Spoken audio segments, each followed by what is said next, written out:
Hai, Assalamualaikum. Kenalkan saya Altiboy, orang yang biasa saja yang mencoba menjadi luar biasa. Selamat datang, selamat menonton di podcast kita Ngulik Boy, ngobrol asik bersama Altiboy. Kali ini aku ngobrol sama adminnya Punya Binjai.com. Halo, kameranya di mana ya bang? Itu. Halo. Dia nggak mau ngasih tahu orangnya siapa. Aku pun sebenarnya nggak tahu nih, tiba-tiba datang kayak gini. Aurat bang, nggak boleh. Aurat ya? Aurat. Nggak boleh dinampakan ya? Jadi dia mau dipanggil PB, Punya Binjai. Karena itu panggilan dari internet bang PB. Orang-orang manggilnya PB memang? Ya, bang PB. Berarti aku manggilnya P apa B nih? P aja biar PP di mana. Jok saya maaf ya, jok saya sedikit bapak-bapak. P itu kan ping dulu kan? Kalau chat orang bilang PP itu ping maksudnya kan? Iya. Kayak aku sampai sekarang nggak pernah balas chat orang yang nge-P. Karena Apa itu susahnya nanya? Apa yang mau ditanya? Kenapa harus P? Diawali dengan P gitu. harusnya langsung aja gitu. Kalau di BlackBerry Messenger kan jelas sudah ada Ping. fitur pingnya kan, emang Habis itu ada fitur getarnya dia pingnya kan. Kalau itu kan dia ngechat manual P gitu. Kenapa dia memanggil orang dengan P? Kenapa nggak namanya aja ya kan? Kenapa nggak siapa Oi. apa gitu? Padahal kalau di sini kan apa bisa jadi apa aja kan? Jadi? Apakan dulu apamu itu biar nggak apa kali kan? Orang ngerti tuh, orang ngerti tuh. Cuman di Binjai sama di Medan orang ngerti tuh. Apa kan dulu apamu? Ya biar nggak apa kali. Kalau kalian ke DM, jangan P doang, nggak dibales nanti.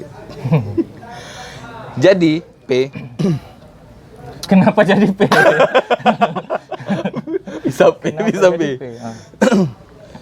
Udah berapa lama Punya Binjai berada di Instagram? Dulu kan awal dari Twitter apa gimana sih? Ya, jadi Punya Binjai itu awalnya dari Twitter ya, Twitter. tahun 2014. Oh 2014. Ya, 2004. Tapi kan di Twitter 2013 atau 2014 gitu lah, pokoknya Oh, kisaran berarti itu. Twitter pertama kali buka, kalian belum main? Belum. Di akun pribadi main. Belum bikin akun portal kotanya. Kalau aku sendiri di Twitter pertama kali itu tahun 2009. Ya, sekitar segitulah, 2008 2009, cuman akunnya kemarin kena nggak tahu lah karena zaman dulu belum ngerti kan, jadi lupa password, nggak bisa dibalikin lagi, jadi aku bikin lagi tahun 2011 itu yang aku secure lah emailnya, passwordnya aku catet. Oh, main catet ya? Iya, jadi biar hafal, bukan biar hafal sih, biar kalau lupa tahu di mana nyarinya. Oh gitu? Iya. Kenapa nggak pakai password yang mudah diingat aja gitu? Sebenarnya mudah diinget sih, cuman namanya password nggak tahu kenapa, karena namanya password mudah diinget jadi lupa. Padahal mudah sebenarnya. Oh berarti kok sistem buat password itu memang kata-katanya gitu ya? Iya. Bukan dari letak keyboardnya itu ya? Emang kata-katanya, kalau password pakai alfabet aku hafal kata-katanya. Makanya semua akunku passwordnya sama sih. Iya sih, aku juga gitu. Kalau satu akun tahu passwordnya, semua tahu lah itu. Kombinasinya di situ-situ aja. Kalau aku pribadi dari letak posisi alfabetnya, Ya, jadi lebih menghafal gampang. pola kan? Iya, menghafal pola. Lebih gampang. biasanya. Aku pakai metode itu di password yang numerik. Kalau password yang nomor, karena dia urutannya 1 sampai 9 itu udah kayak gitu aja di semua handphone kan. Aku pakai metode kayak gitu. Jadi pertama main di Twitter.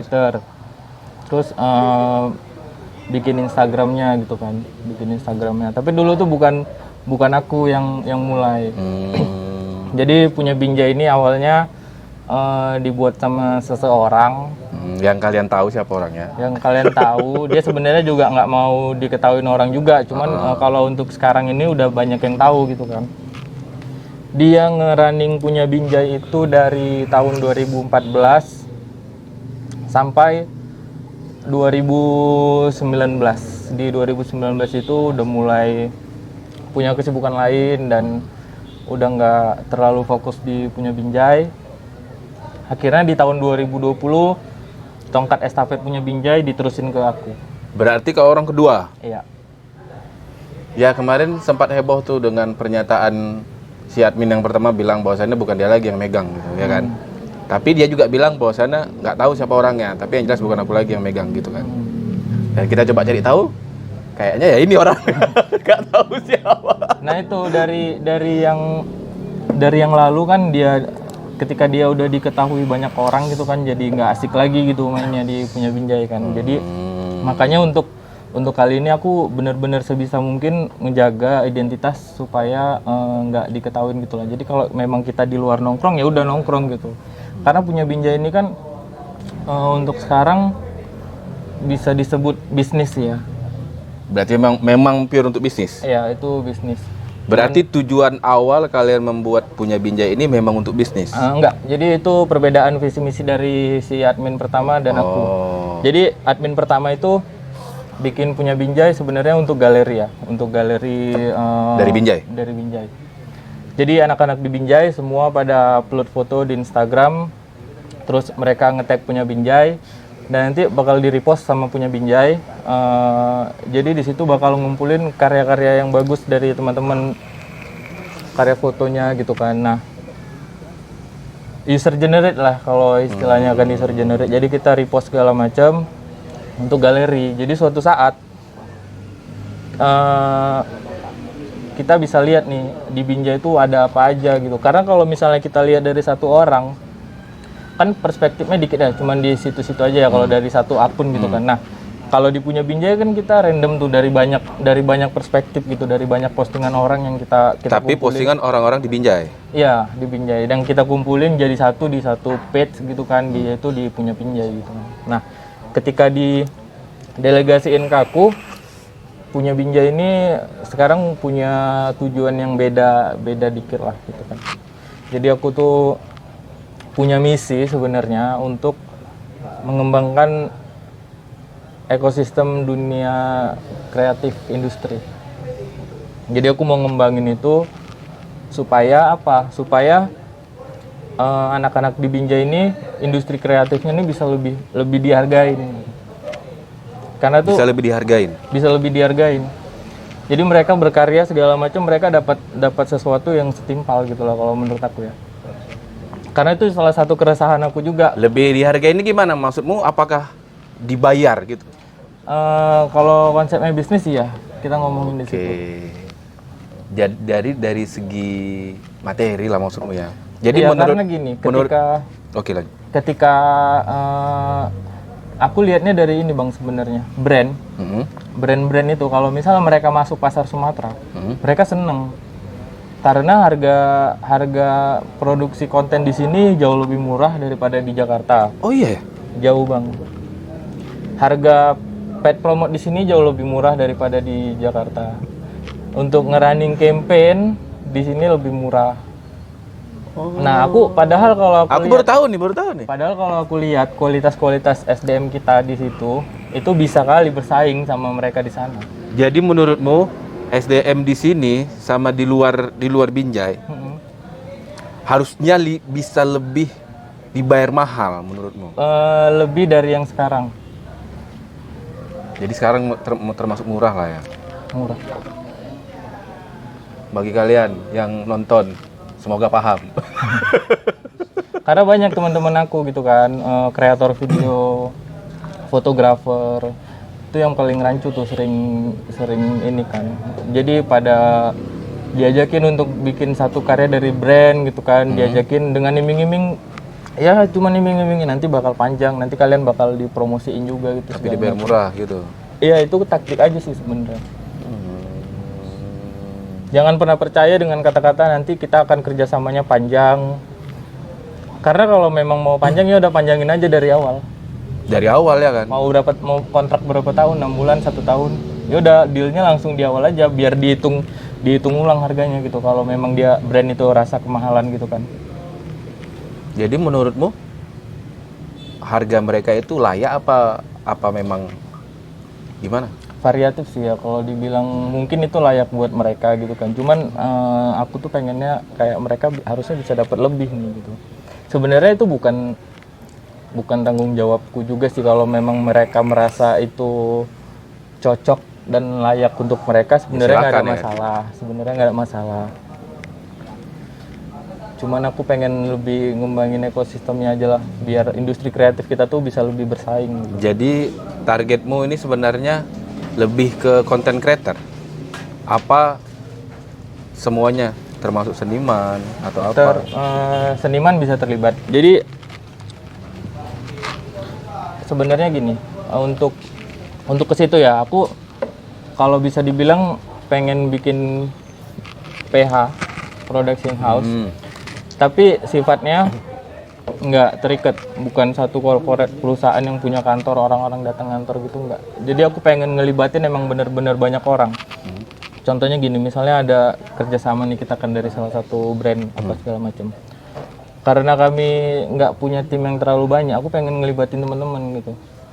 Misalnya brand pengen bikin video, aku cari yang video teman aku atau siapa gitu kan. Yaudah kita produksi kontennya bareng-bareng, mereka kami bayar secara profesional.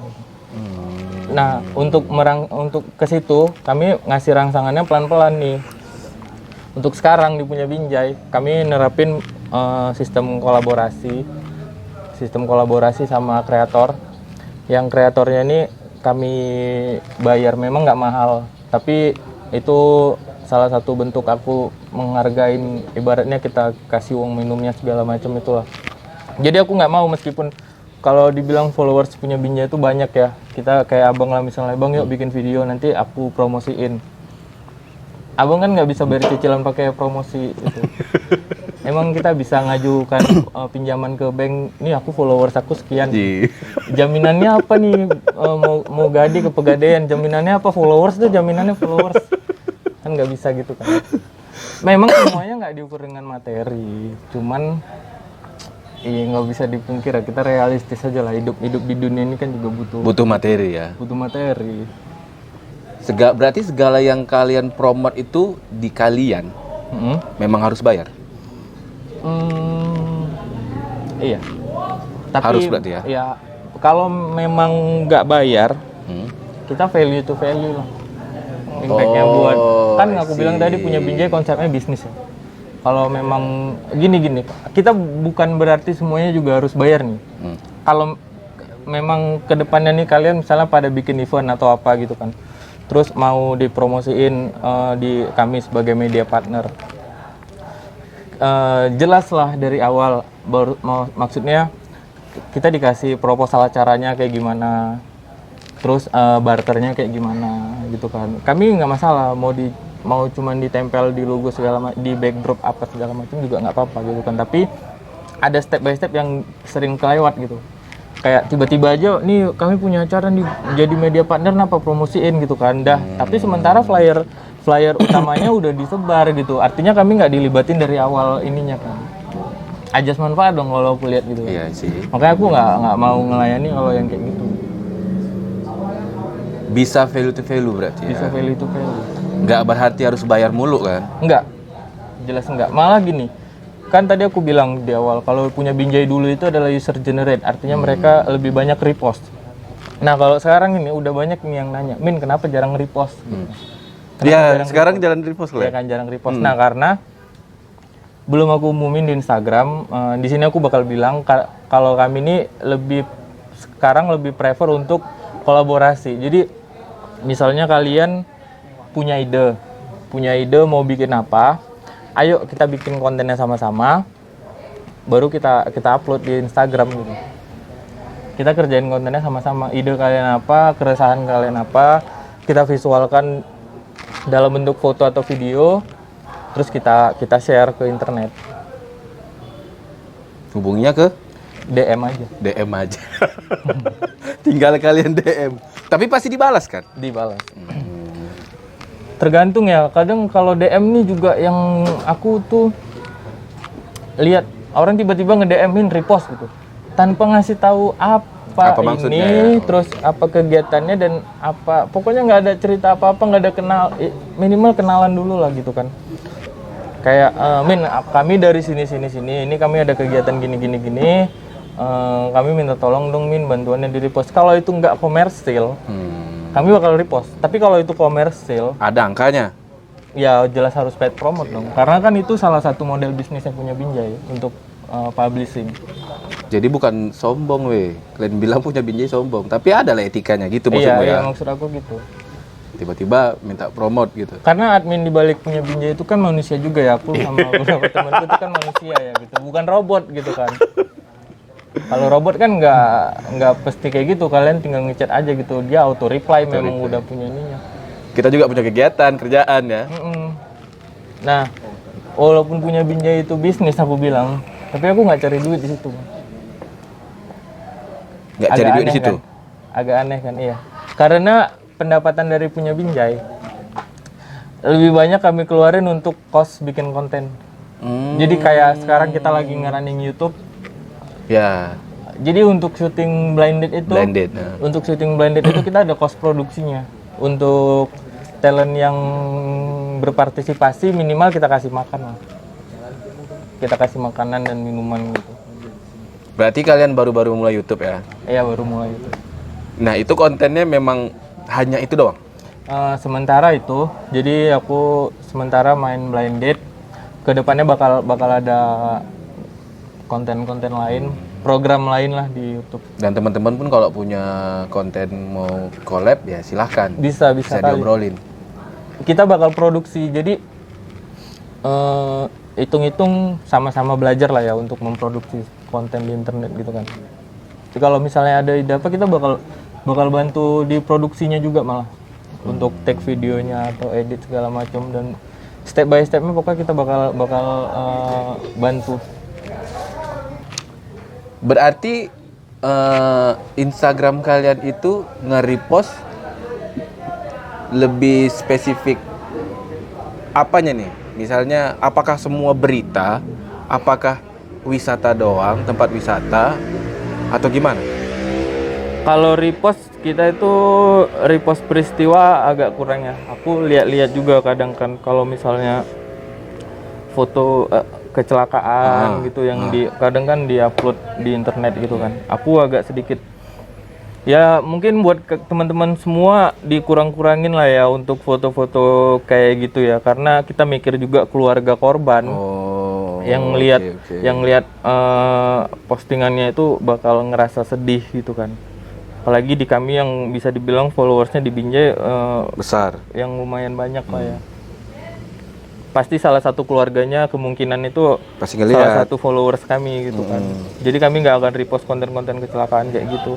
Beberapa berita yang tidak menampilkan korban bakal kami repost, contohnya kayak kejadian kebakaran atau banjir. Tapi kalau misalnya tapi kalau misalnya ada korban, kenapa nggak diblur aja gitu? Tetap. Ya, karena aku mager yang editnya. Berarti yang jelas kalau kecelakaan kalian tidak repost. Iya, sebenarnya itu kami nggak repost biar orang-orang berhenti nge-tag kami di situ. Oke. Aku nggak pernah ngomong direct langsung apa maksudnya, tapi dari situ mudah-mudahan orang bakal mikir kalau punya Binjai nggak mau repost konten gini nih gitu. Nah, ya udah berhentilah foto kayak gitu di upload ke internet gitu kan. Apa pernah kejadian di kalian gitu? Kalian nge-repost korban kecelakaan, terus saudaranya nggak seneng gitu? Di aku nggak pernah ya, kebetulan waktu aku pegang aku nggak pernah repost yang kayak gitu. Tapi yang sebelumnya pernah? Nggak pernah nanya juga sih kayaknya. Itu dari aku. Jadi aku ada beberapa idealis bawaanku sendiri nih gitu. Contohnya dicontohkan ke diri kita juga kita nggak seneng gitu ya. Iya, aku gitu. Sama contohnya aku tuh nggak kayak ngerasa kalau misalnya aku repost foto orang yang udah meninggal. Aku tuh kayak orang yang meninggal itu ya udah biarkan meninggal gitu. Jangan hidupkan dia lagi di dunia maya. Ya udahlah ikhlasin gitu. Ya udah ucapan bela sungkawa segala macam itu boleh dengan tulisan aja sih menurut aku. Kalau konten-konten kalau pos-pos kebakaran masih oke gitu. Iya, karena itu nggak menampilkan korban kan, jadi oke aja gitu. Jadi aku rasa untuk informasi bisa lah ya. Cuman kami memang sekarang ini aku agak ngurangin media beritanya. Karena satu aku bukan jurnalis nggak ada basic journalism juga kan. Aku tuh lebih condong ke creativity and community. Kalau misalnya kriminal, mau misalnya penangkapan ini, penangkapan itu. Tergantung kasusnya dan tergantung visualnya sih. Karena gini, sorry nih, Epe. Aku merhatiin dari yang akun lain ya. Mereka merepost kejadian. Tapi kadang beritanya nggak lengkap gitu. Maksudku, apakah orang ini nggak cross check dulu kejadian sebenarnya apa gimana gitu? Nah, itu tadi salah satu kendalanya kenapa aku kurang repost berita. Karena aku tuh kalau misalnya repost berita, aku tuh harus tahu persis kejadiannya. Persis ya. Nggak bisa Harus asumsi. Itu dia ya. Nggak bisa asumsi. Jadi aku nggak bakal nge-share berita yang aku tuh belum tahu pasti gitu kan. Dan kendalanya gini Bang, ketika aku nelusurin, udah banyak akun lain yang nyebarin itu gitu udah kan. telat jadinya gitu. Aku udah males jadinya gitu. Contohnya kayak itu tuh sebelah tuh, ini nanti di sensor nih karena aku ngomong ke di sensor biar ada kerjaan abang sedikit lah ya. Kalau repost berita itu yang lengkap lah gitu. Memang akun sebelah aja kita sebut. Iya, akun sebelah. Banyak lah, bukan dia aja banyak. Jadi ada deh kadang terjadi penangkapan apa gitu kan. Dia cuman bilang terjadi penangkapan kasus ini. Udah gitu doang, tapi nggak ada berita sebenarnya. Ada satu lagi narasi yang lucu. Ada satu kejadian, terus di caption ditulis penyebab kejadian masih belum diketahui. Ya, itu sering kan? Penyebab kejadian masih belum diketahui. Terus dia berharap apa? Berharap masyarakat berasumsi. Bahkan ada yang salah info. Aku ingat, nggak tahu ya kalian nonton apa enggak? Yang kejadian 2 pasangan gencet katanya nggak mau dilepas. Pernah lihat nggak? Baru-baru ini. Jadi katanya itu pasangan gencet sehingga nggak bisa dilepas, dibawa nih. Udah rame semua orang dibawa ke mobil gitu, dibawa ke mobil carry. Dibawa. Besoknya kelang 3 hari bukan pasangan gencet nggak bisa lepas, tapi orang ini sebenarnya nggak waras dua-duanya. Karena dikerumunin orang, takut. Jadi mereka berdua pelukan nggak mau lepas, bukan karena gencet gitu. Berarti kan infonya nggak akurat, tapi langsung disebarkan. Nah di internet tuh kan kayak gitu ya. Kalau bermain sama berita ini kan bahaya kali sih menurut aku. Karena kita harus tahu pasti dulu kejadiannya untuk bisa kita sebarkan ke internet gitu kan. Tapi kan orang-orang tuh banyak yang dengan mudahnya jempolnya itu langsung pencet share gitu. Jadi terjawab sudah. Karena aku perhatiin kalian pun udah jarang repost dan masalah peristiwa-peristiwa ini nggak semuanya ya. Tapi kalau misalnya wisata, kalian selalu repost? Wisata tergantung juga sih. Aku apa sih sebenarnya aku juga bingung nih apa kategori aku nge-repost itu apa ya kadangnya. Kadang aku lihat kan kalau oke ya aku repost gitu, kalau enggak. Bang, jadi aku mau nanya nih, Abang kenal sama Wak Jon nggak? Kenal sama Wak Jon? Iya. Dekat? Bisa dibilang dekat karena aku memang lagi nyuri ilmu dia sih. Oh iya. Dia salah satu kreator yang keren sih itu. Boleh lah Bang sekali-sekali diundang ke podcast. Udah dong. Oh, udah Wak Jon. Udah. Yang mana videonya? Ada di YouTube? Ada. Cuman dia udah lama. Nanti aku bantu report ya. Boleh? Iya. Ini orangnya ada di sini. Kami nggak ngomongin orang di belakang. Orangnya ada di sini. Bukan bantu repost, bantu report. Kami akan report. Kami nggak ngomongin orang di belakang. Orangnya tapi ada di sini. Agak di depan orangnya, cuman agak jauhan dikit lah gitu. Jadi udah berapa lama Bang nge-podcast gini? Aku mulai itu dari bulan 3 sih. Sebenarnya bukan 3 tahun lalu. Hah? Tahun 2020 ya? Iya, tahun lalu. Sebenarnya buat ini bukan karena pandemi, enggak. Orang mikirnya karena pandemi, enggak. Cuman karena nggak tahu mau ngapain lagi. Jadi ketika Abang nggak tahu mau ngapain lagi, kenapa milih medium podcast? Aku ngobrol. Jadi pada saat itu, aku kan dulu kan di Jakarta. Mainnya di musik, recording. Kenal beberapa teman-teman artis. Di tahun 2014 itu, band lagi turun. Boy band sama dangdut lagi naik. Jadi banyak dari mereka bilang, udahlah, terserah kita mau ngapain. Kebanyakan dari mereka itu banting setir ke dunia film. Aku pulang ke Binjai, buka usaha, buka ini apa itu macam. Sehingga recording ini kutinggalkan karena kupingku pengap. Jadi ada masa kita kuping pengap itu, kita waktu mixing, waktu ngedit udah nggak tahu lagi letak frekuensi itu di mana, buyar kupingku. Jadi ku stop. Jadi keenaan sampai tahun 2018 lah. 2018 itu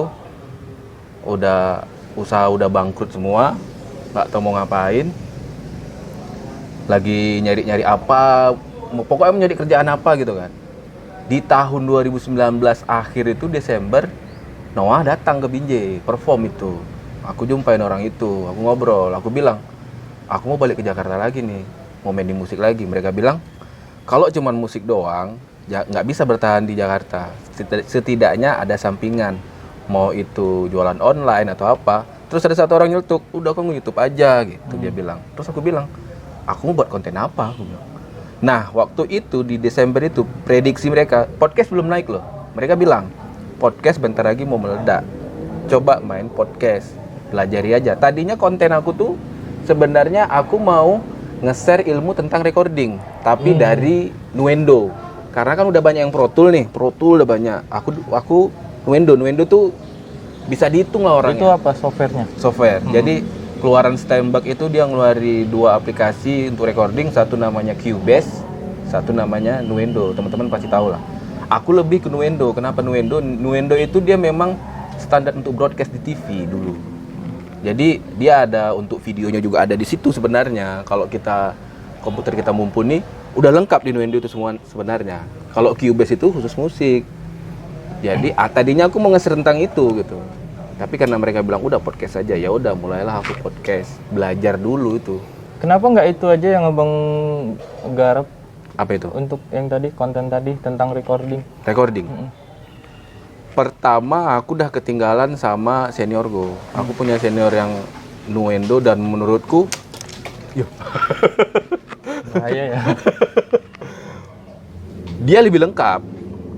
Dia lebih, cuman bahasanya ya bukan bahasa yang bisa dicerna sih, cuman bahasa orang yang memang udah ahli di recording. Aku sih pengennya dari orang yang nggak bisa apa-apa mencoba untuk recording, gitu. Itu lebih bagus sih bang daripada podcast nggak jelas kan ngapain. Karena aku coba untuk podcast, aku kan dulu ya, kita bicara dulu aku hobi baca. Hobi baca, sampai seketika itu aku banyak yang bilang gini, kalau kita hobi baca, kalau udah numpuk di dalam, tuangkan, nulis atau apa. Aku nggak sama sekali.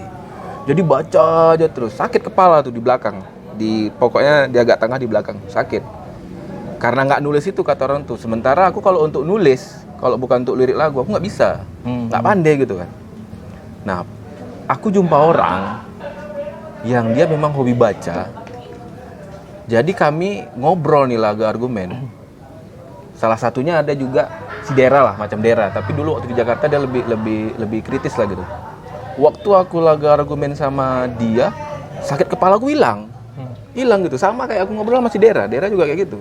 Dia kebetulan hobi baca. Jadi aku langsung ngambil sikap, aku nggak usah baca buku itu. Aku ngobrol aja sama orang yang udah baca buku itu. Rasaku nggak sakit kepalaku. Dan kalau misalnya tiba-tiba kepalaku sakit, aku ngobrol dengan mereka, sakit kepalaku hilang. Jadi kayaknya enak nih untuk ngobrol-ngobrol gitu. Berarti suka ngobrol gitu. Ya. Dan mainin mindset orang. Udah gitu, aku dulu pernah baca buku tentang ngebaca mimik muka, kapan dia bohong. Bukan dari bahasa ya, bukan dari lirikan kalau mata aku gini. Gimana nih baca? Gimana melihatnya nggak kelihatan mukamu? Soalnya dari tadi aku ngomong bohong loh. Makanya nggak kelihatan mukanya. Itu bisa dibaca loh, Bi. Jadi dari dia ngomong itu, waktu getarannya itu, dia beda tuh, yang real sama yang bohong. Pada getarannya. Maksudnya getaran mata, getaran bibir. Getaran dia ngomong suara. Kalau Wak Jon bohong terus lah berarti. Bergetar terus. Sorry ya Wak Jon. Jadi aku ngebaca itu. Makanya waktu aku memulai podcast tuh, aku ngelihat Deddy Kobuser sama siapa? Yang penyiar radio itu Gofar. Gofar Hilman. Gofar Hilman. Mereka ini dua konsep yang berbeda. Deddy Corbuzier konsepnya botol kosong. Sementara si Gofar konsepnya riset. Gitu. Nah, kalau riset berarti kita harus ngeriset orang ini tuh dari awal sebelum mulai podcast. Kalau Deddy Corbuzier, dia segala pengetahuan tentang si narasumber ini dia hilangkan. Jadi teori botol kosong, baru dia ngobrol seolah-olah dia nggak tahu dan dia bodoh gitu. Ya udah di situ dia ngobrol. Nah, cara dia ngambil celahnya adalah dari mimik muka. Makanya dia selalu pakai kacamata. Dia ngeliat tuh kapan orang itu ngobrol bohong atau ada masalah yang di situ, ada yang rancu. Dia lihat, nah di situ dikorek terus. Nah, aku ngikutin pola itu. Makanya kebanyakan podcast aku, ya apa yang aku tahu tentang anak itu aku hilangkan, kami ngobrol, dapat aku salahnya. Oh, di sini ada sesuatu nih. Di situ aku putar-putar terus ngobrolnya, sehingga timbullah masalah-masalah yang terjadi. Makanya banyak yang bilang bahwasanya podcast aku ini sebenarnya pembuat rusuh. Padahal sebenarnya enggak. Jadi kalau kalian perhatiin podcastku, kami sebenarnya ngobrol nih. Kebetulan dia ada masalah, curhat. Nah, yang dia curhatin ini nyenggol orang. Padahal dia nggak sebut. Nah, orangnya merasa. Karena orangnya merasa minta di podcast, bales-bales. Jadi medium untuk ini ya, curhat. Iya, sebenarnya untuk curhat sebenarnya. Dan itu ketemunya nggak sengaja sih. Maksudnya bukan niat aku untuk ngerusuh. Bukan formatnya dari awal memang enggak gitu. Karena aku mempelajari apa yang si Deddy buat, dan aku dulu pernah belajar mimik muka dari salah satu trik yang ngebaca yang paling gampang banget itu adalah pada saat orang ketawa bohong. Itu boleh kalian lihat, bisa kalian pelajari. Nggak gitu. Kan ketawa bohong. Jadi ketawa bohong itu pada saat orang itu ketawa, ini di samping garis mata ini nggak bergerak.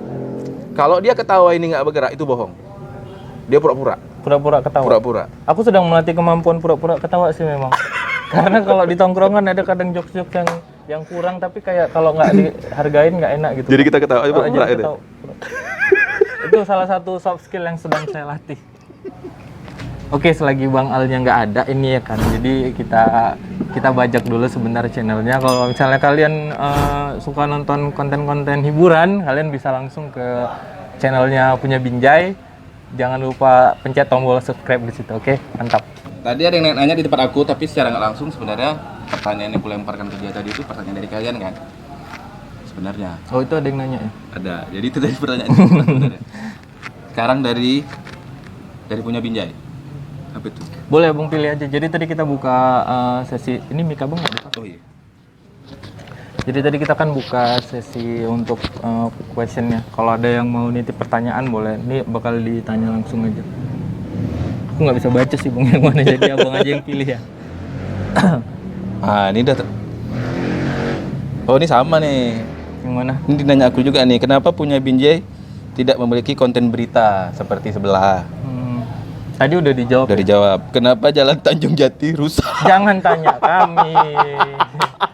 Kalau jalan rusak jangan tanya kami. Tadi udah aku bilang tadi kan, waktu live udah dibilang. Jalan rusak bukan tanggung jawab kami karena kami bukan produk Pemko. Bukan dinas pariwisata. Kami tidak dibiayai oleh APBD.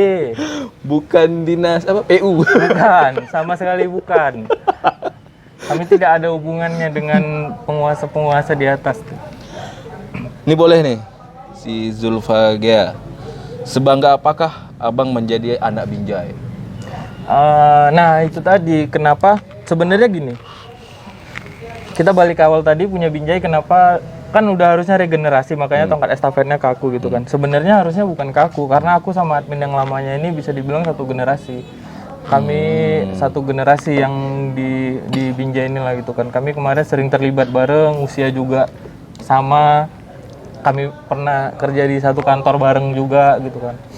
Seharusnya bukan aku, seharusnya ke anak teman-teman yang di bawah kami untuk meregenerasinya. Tapi karena aku sayang sama Punya Binjainya, sama akunnya, jadi aku berpikir kalau ya udah mungkin beberapa tahun ini bakal aku pegang. Dan nanti akan ada waktunya kalau tongkat estafetnya itu bakal bergulir lagi gitu. Ini ada nyambung sama pertanyaan di aku tadi. Cuman tadi aku mikir, ini tanya nggak ya? Jadi pertanyaannya kayak gini. kenapa kalau kalian sayang sama Binjai, ini pertanyaan dari tadi ya, kalau kalian sayang sama Binjai, kenapa tidak ambil inisiatif aja repost status orang, repost dari posan orang? Kenapa harus tunggu diminta baru kalian repost? Nggak ada diminta juga. Karena standar kontennya kan kita punya. Iya, maksudnya gini. Oh gitu ya, standar konten. Maksud Standar mereka konten. gini, kalau memang konten itu bagus, kenapa harus diminta dulu untuk kalian repost? Kenapa nggak kalian ambil inisiatif, misalnya repost dari status dia gitu, atau dari post feed dia gitu? Kalau yang bagus kayaknya kita repost. Kalau misalnya ada yang nge-tag kan dan fotonya bagus, atau misalnya kayak sekarang tuh di Binjai lagi rame anak-anak cover musik gitu kan, segala macam. Nah kalau video klipnya tuh bagus, jadi kita kan punya standar konten ya. Banyak tuh di story yang nge-tag kami, video yang mereka buat dari TikTok. Video yang mereka buat dari TikTok itu isinya video jalan-jalan. Video jalan-jalan yang bukan joget-joget ya? Bukan joget-joget, video jalan-jalan yang isinya tuh menampilkan beberapa landmark di Binjai. Itu kalian repost? Konsepnya bagus, tapi standar kontennya enggak. Oh. Jadi mereka kameranya itu masih goyang-goyang gitu kan, masih goyang-goyang, terus pesan yang mau disampaikan nggak terlalu jelas gitu. Mereka mau nunjukin apa nih? Mau nunjukin lokasi di Binjai, oke lah. Cuman kayak mereng-mereng segala macam, karena diambil pakai kereta. Orang tuh naik kereta lewat rekam. Nggak, jadi gambarnya kan nggak akan bagus gitu kan. Nah, makanya tadi aku bilang, ayo kita sama-sama bikin kontennya. Kami bukan berarti bilang kalau kami udah paham betul di situ ya. Maksudnya biar kita sama-sama belajar untuk membagikan visual yang bagus gitu. Setidaknya berarti visualnya bagus. Iya, setidaknya visualnya bagus dan pesan yang mau disampaikan itu jelas. Nyampe gitu. ya kan? Dan yang paling banyak sih nge-tag sampai sekarang itu foto selfie ya. Foto selfie itu kita nggak bakal repost sama sekali. Karena foto selfie itu tidak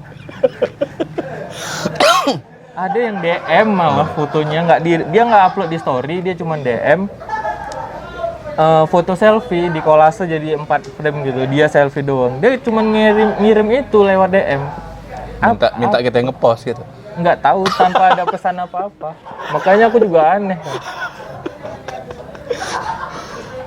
Ada rencana tutup akun nggak? Pertanyaan dari siapa? Pak John. Udah, nanti aku blok ya. Jadi kita tuh setiap hari tutup akun. Kita buka jam 10, jam 10 pagi sampai jam 5 sore. Setelah itu kita tutup akunnya.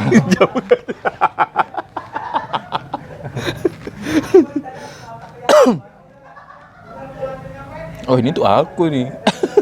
Oh, ya ada pertanyaan tadi. Yang tadi nih Wak Labu. Wak Labu siapa ya? Jadi Wak Labu itu kawan-kawan kita. Cuman dia pandai mengulok.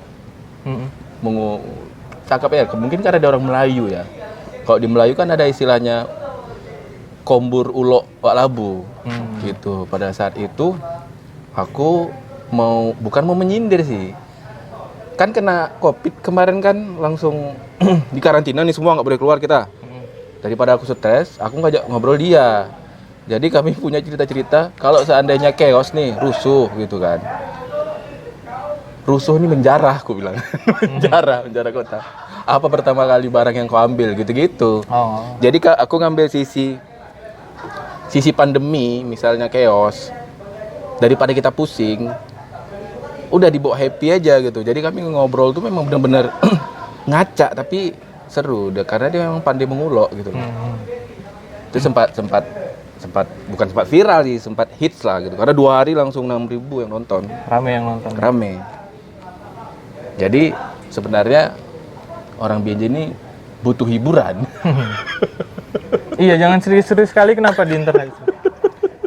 Sekali-sekali nge-tag kami tuh meme gitu. Oh, belum pernah? Meme yang diproduksi di Binjai lah. Yang memang meme dari kayak kami tuh, misalnya kayak kemarin kami collab sama Ortun kan. Collab sama Ortun, terus videonya kan outputnya berupa video klip musik yang dikombinasiin dengan performance art atau seni pertunjukan. Nah, potongan dari klip itu aku jadiin meme. Jadi yang memang di-generate di Binjai, dibikin di Binjai meme-nya. Tapi meme yang nggak untuk ini ya, yang nggak untuk menyerang satu kaum atau satu organisasi apapun. Jadi udah dijelaskan tadi syaratnya apa aja kalau mau di-repost. Kita itulah, ayolah bikin konten bareng-bareng lah. Value to value ya. Bukan, maksudnya collab, bikin konten. Oh, collab. Kalau mau karena kalau repost juga bosen kan, berapa tahun formatnya kayak gitu terus. Iya sih. Ya kalau untuk apa? Usaha, bisnis usaha tergantung cuan lah gitu ya. Tergantung. Ya gini sebenarnya, kawan-kawan juga kan banyak yang punya bisnis ya. Coba mindsetnya tuh gini loh, punya Binjai ini kan bisnisnya di advertising, untuk publishing iklan segala macam kan. Nah bisnisnya si kawan adalah jual produk gitu. Entah itu makanan atau baju atau apa segala macam lah. Mereka jualan. Kayak mana bisnisnya dia bisa ketemu sama bisnisnya kami. Jadi gitu aja mindsetnya. Kita nggak money oriented juga. Nggak harus melulu tentang uang ya? Nggak harus melulu tentang uang. Cuman biar mindset untuk bisnisnya itu lebih, ya harus dilihat juga lah kalau punya Binjai ini bisnis kan. Jadi kayak mana biar bisnis abang sama bisnis aku kena. Memang akunnya akun bisnis, tapi bukan berarti semua harus dibisniskan ya. Ya, jadi ada aku tahu uang mana yang harus aku ambil dan uang mana yang harus aku buang. Kan bukan tentang berapa banyak yang kita dapat, tapi kayak mana caranya kita dapetin itu. Mantap kali quote ya. Bukan tentang berapa banyak yang kita dapat, tapi bagaimana cara kita mendapatkan itu. Kontol. Ini disensor nggak ya? Enggak ya? Tergantung mau disensor apa enggak. Ya nggak apa-apa lah, followersnya juga udah dewasa kan. Tapi sebenarnya kalau di punya Binjai itu aku sedikit hati-hati. Aku ngutip dari Raditya Dika ya. Raditya Dika itu bisa dibilang konten kreator paling aman di internet. Iya sih. Karena dia nggak pernah punya musuh, dia nggak dibenci orang. Dia tuh paling aman lah pokoknya. Jadi dia pernah bilang di salah satu videonya kalau misalnya kontennya dia itu, setiap dia bikin konten di Instagram atau di YouTube atau pokoknya di internet, dia tuh memposisikan bahwa yang menonton dia itu adalah seorang ayah dan anak perempuannya. Dia selalu memposisikan penontonnya sebagai seorang ayah dan anak perempuannya. Jadi dia nggak bakal menyajikan sesuatu yang nggak nyaman untuk ditonton seorang ayah sama anak perempuannya. Beda kali sama Raditya Dika kalau offline. Kalau abang lihat Raditya Dika offline itu bakal 180 derajat. Iya, berubah daripada dia yang di internet. Dia mau ngomong anjing, kontol, ngentot, babi segala macam itu dia keluarin. Itu setuju aku. Di situ karena ketika dia show komedi kayak gitu, dia kan jual tiket syaratnya pakai KTP ya. Jadi orang yang datang ke situ adalah orang yang udah dewasa, cukup umur gitu kan. Bukan anak perempuan kecil yang dengan ayahnya yang datang ke situ, nggak mungkin kan. Makanya beda kali dia di internet. Makanya aku di punya Binjai juga sedikit nerapin itu gitu. Cuman kalau aku di akun pribadiku ya, akun pribadiku memang nggak aman sih untuk anak-anak. Aku punya akun pribadi lain ya? Ada dong. Apa itu? Sama aja ya. At Justin Bieber.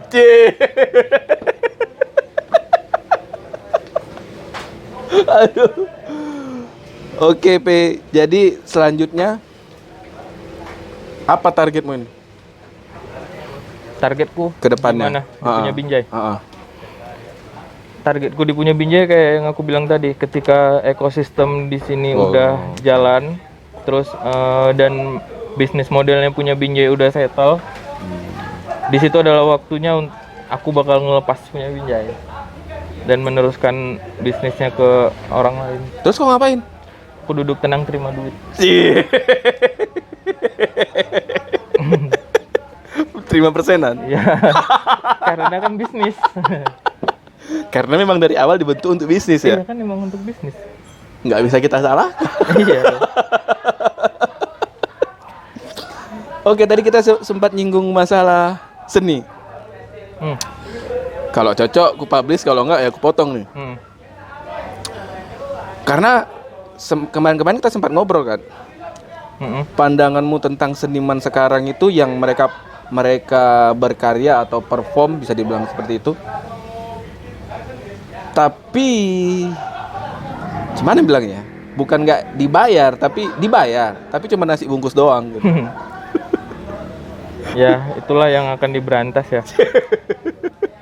Jangan ada lagi lah proyek-proyek thank you, tolong lah ya kawan-kawan event organizer ya.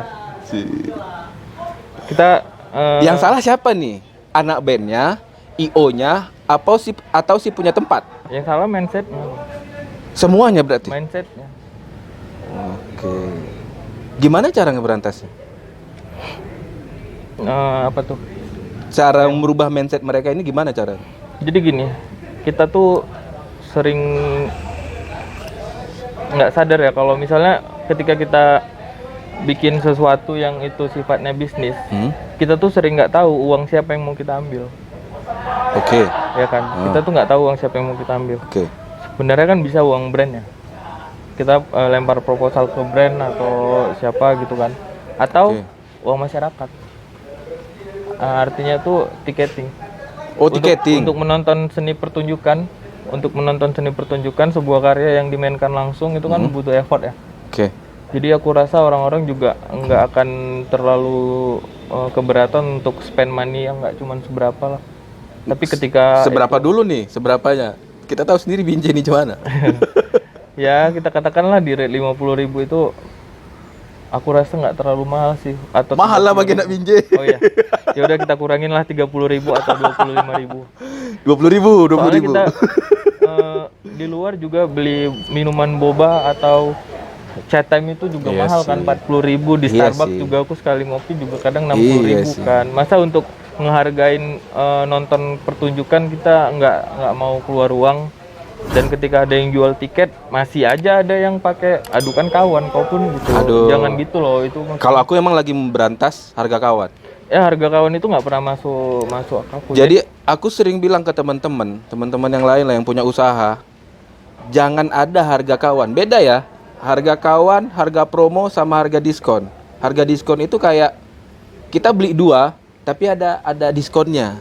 Atau kita beli kelipatan, ada free-nya. Itu beda kan dengan harga kawan. Itu kan materi promosi yang udah diperhitungkan sebelumnya ya dari HPP produknya. Memang harus ada itu budget promo kan. Budget promosi kan memang ada ya. Makanya aku sangat tidak setuju dengan harga kawan. Jangan ada lagi lah kalau kita memang sayang sama kawan punya usaha. Jangan ada harga kawan. Bentuk kita menghargai ini adalah mensupport dia dengan beli. Jangan ada harga kawan. Iya. Setuju ya? Setuju kali. Kembali ke tiketing. Itu kalau seni pertunjukan. Kalau yang terjadi contoh kita kecilkan lagi. Kayak anak band. Berarti kan makin banyak nih perform sana sini dan ada beberapa yang memang cuman dibayar makan dan minum gitu. Oh, itu ada ya? Ada. Oh, ada. Jadi siapa mereka ya yang bikin gitu? Aku nggak bilang siapa. Cuma ada. Ada ya? Masih ada ya? Masih ada. Itu miris sih. Kan gitu. Maksudnya mereka perform tapi cuman ada dapat makan dan minum doang. Aku rasa gimana ya? Nah, di setiap kegiatan kayak gitu biasanya kan semua ada, nggak mungkin satu pihak yang terlibat ya. Itu kan ada banyak pihak yang terlibat, termasuk tempat penyelenggaraan acara segala macam, dan biasanya tuh di kafe-kafe atau warkop ya. Dan lihat nggak sih di situ kalau misalnya beberapa pihak yang terlibat itu nggak dapet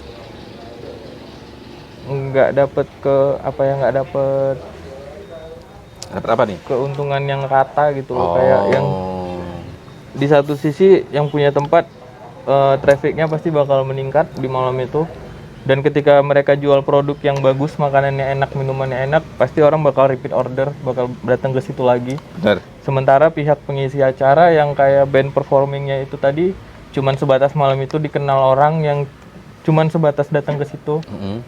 Cuma naik di sosmed aja gitu ya. Dan setelah itu mereka kembali melanjutkan hidup dengan cicilan-cicilannya di rumah.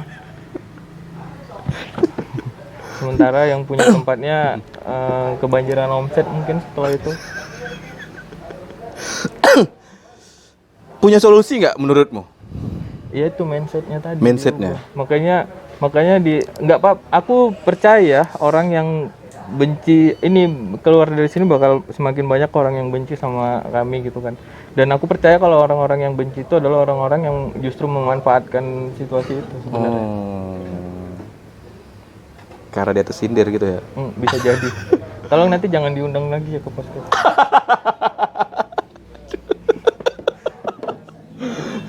Kalau solusi dari aku sih, semalam sempat ngobrol sama teman-teman yang punya kafe juga, agak sedikit tidak terima dia. Cuman, aku bilang bolehlah dicoba sekali.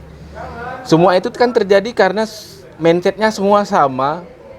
Kenapa nggak dicoba aja, tiketing aja gitu. Dibiasakan kafe itu ada perform bayar. Nggak usah mahal-mahal, goceng aja. Kalau memang yang event ya, kalau yang memang kadang kan kafe ada regulerannya juga tuh. Nah kalau yang reguleran itu kan tergantung kesepakatan antara musisinya sama kafenya ya, bagaimana mereka dibayar atau segala macam. Tapi kalau memang performing yang itu beda. Malah sebenarnya gini bang, kalau misalnya itu diterapkan juga aku rasa bagus sih. Kenapa? Karena ketika semua pertunjukan udah bayar, orang-orang nggak akan punya pilihan lain. Harus bayar. Mau dia harus bayar. Kalau dibiasakan semua bayar, berarti ya emang harus bayar. Iya, dan di situ adalah bentuk kalian mensupport masyarakat, mensupport industri kreatif gitu kan. Jadi ini kan harus berjalan beriringan ya. Dan ketika udah kayak gitu nih berjalan, otomatis band-band kita di Binjai ini jadi lebih bersaing karya ya. Jadi kan nggak mungkin orang datang bayar cuma untuk dengerin mereka nyanyi lagu cover ya. Makanya band-band di Binjai jangan bikin cover terus dong. Buat karya sendiri. Bikin video klipnya udah bagus loh. Aransemen musiknya udah bagus. Udah keren gitu ya. Kan. Tinggal berani aja dulu gitu bikin karyanya sendiri. Coba teman-teman yang punya kafe dibuat tiketing, goceng aja. Kalau misal kalian nggak mau goceng, ya buat harga seharga minuman kalian. Terus dibuat situ free. Misalnya harga kopinya misalnya 20.000, tiketing 20.000. Kalau kayak gitu gimana untuk bayar musisinya? Misalnya aku bilang, misalnya mereka keberatan dengan goceng atau bisa dibilang goceng malah terlalu kecil gitu kan. Bisa aja dibuat entah 25.000 tapi ya dikasih minuman gratisnya dengan harga 15.000 atau 20.000 gitu loh maksudku. Tapi disisipkan gitu. Iya. Kan sama aja orang dengan duduk beli minum tapi ini berupa tiket gitu. Kalau dibiasakan hal seperti itu, aku rasa kalau semuanya pakai tiket bisa jalan. Tapi ada nggak sih event organizer yang bikin acara dia dapat sponsor tapi tetap musisinya nggak dibayar? Gak usah dibahas lah ya, tolong udah. Pasti ada aja itu, tapi yaudahlah nggak usah dibahas lah.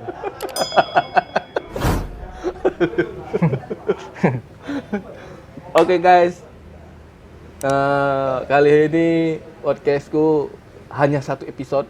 Nggak tahu ini udah berapa, 1 jam aja. Bang, aku gerah, boleh buka topeng? Jadi di sini aku bakal buka identitas asli sih. Kita lihat siapa orangnya. Soalnya panas nih dari tadi. Siapakah admin yang punya Binjai?